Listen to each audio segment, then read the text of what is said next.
அகமதாபாத் விமான விபத்து உங்களுக்கு இன்னும் அதிர்ச்சியாக இருக்கதா? அப்படி என்றா நீங்க தனியாக இல்லை. உண்மைகளையும் இப்போது என்ன நடந்து கொண்டிருக்குது என்பதையும் பார்ப்போம்.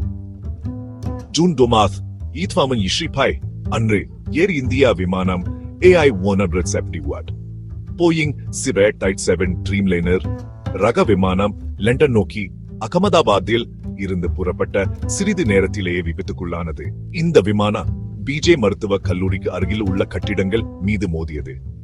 இதில் பீபட் ஜெப்ஜி-9 பேர் உயிரிழந்தனர். விமானத்தில் இருந்த ஈக்வரத் சொரிவர் பேரும் தரையில் இருந்த 38 பேரும் அடங்குவர்.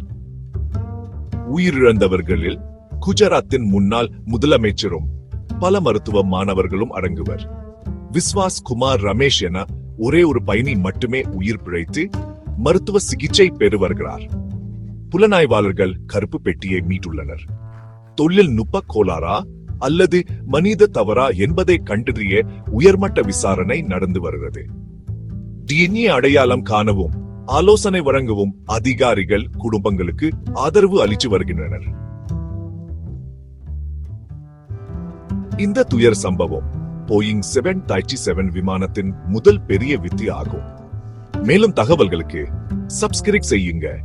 உங்கள் கருத்துக்களை கமெண்ட் செய்யுங்க. பாதுகாப்பான வானத்துக்கா நாம அனைவரும் ஒன்னா பிரார்த்திப்போம்.